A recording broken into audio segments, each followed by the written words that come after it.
સુરત શહેર police commissioner Anupamsinh Gehlot સાહેબના માર્ગદર્શન હેઠળ સુરત શહેર ઇકોનોમિક ઓફેન્સીસ વિંગ જે ઇકોસેલ છે, જે સુરત શહેરની અંદર દાખલ થતા તમામ જે આર્થિક ગુનાઓ છે એની ઉપર ફોકસ કરી રહી છે. અને આ જ અનુસંધાને સુરત શહેર ઇકોનોમિક ઓફેન્સ વિંગ દ્વારા એક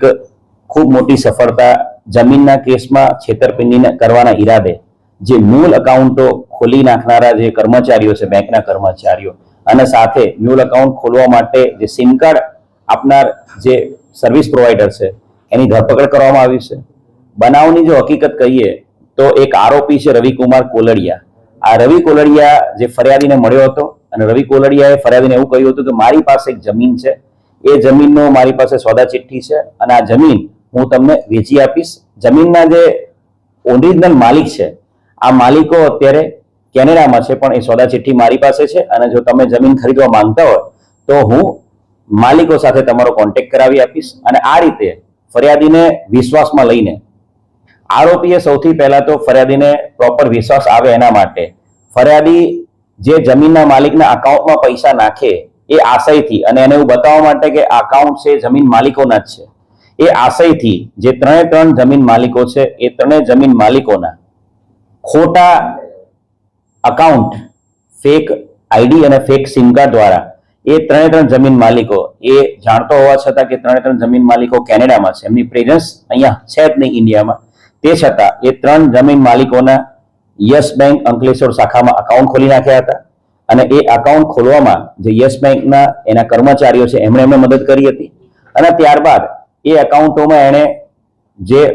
ફરિયાદી છે એની પાસેથી બેંક અકાઉન્ટમાં એણે પૈસા લીધા હતા, પૈસા જમા કરાવડાયા હતા. 4,81,00,000 જેટલી અમાઉન્ટ આ અલગ અલગ અકાઉન્ટોમાં જમા કરવામાં આવી હતી ફરિયાદી દ્વારા. અને ત્યારબાદ આ અકાઉન્ટોમાંથી એણે પોતે પાછા આઈડીબીઆઈમાં નવા 2 એકાઉન્ટો, બોગસ એકાઉન્ટો ખોલ્યા હતા જે જમીન માલિકોના નામના, અને જે યસ બેંકના એકાઉન્ટો છે 3, એમાંથી એણે પાછા આઈડીબીઆઈમાં પણ આ જે ફેક એકાઉન્ટ છે એની અંદર પૈસા ટ્રાન્સફર કર્યા હતા. કુલ મળીને 4,81,00,000 રૂપિયા એ આ અલગ અલગ જે ડમી એકાઉન્ટો, મ્યુલ એકાઉન્ટો જે બન્યા હતા, જે જમીન માલિકો છે જે કેનેડામાં હતા એમના, એ અકાઉન્ટોમાં પૈસા ગયા હતા અને તમામ પૈસા છે એ આ રવિ કોલડિયાએ પૈસા એના હડપ કરી લીધા હતા. ફરિયાદીની ફરિયાદના આધારે આ સમગ્ર બનાવ અનુસંધાને ગુનો દાખલ કરવામાં આવ્યો છે. અને આ ગુનામાં જે કહ્યું એ પ્રમાણે યસ બેંક અંકલેશ્વરના કર્મચારીઓ સંદીપ કુમાર રણજીત પિલુદરિયા, આઝાદ ખાન પઠાણ, શિવાની સામંતભાઈ પટેલ, અને એ જ રીતે આઈડીબીઆઈ બેંક ઘોડદોડ રોડના જે કર્મચારી છે યાજ્ઞિક વઘાસિયા, એમ કુલ 4 બેંકના જે તે સમયના કર્મચારીઓની આ મ્યુલ એકાઉન્ટ ખોલી આપનારા કર્મચારીઓની ધરપકડ કરવામાં આવી છે. અને સાથે સાથે આ જે બોનાફાઇડ જમીન માલિકો છે એમના ફેક સિમ કાર્ડ બનાવી આપનાર જે વોડાફોન કંપનીના ડિસ્ટ્રીબ્યુટર એજન્સીનો જે ચલાવતો હતો સંજય ધંધુકિયા, એને પણ ધરપકડ કરવામાં આવી છે. કુલ 5 આરોપીની ધરપકડ આ ગુનાના કામે કરવામાં આવી છે. અને આ ગુનામાં આ અકાઉન્ટ ખોલી આપવામાં અન્ય કોઈ વ્યક્તિઓ મદદ કરતા છે કે નહીં એ બાબતે આરોપીની રિમાન્ડ લઈને હાલ પૂછપરછ કરવામાં આવી છે. યસ બેંક અને આઈડીબીઆઈ બેંક બંને બેંકના જે તમામ જે સિનિયર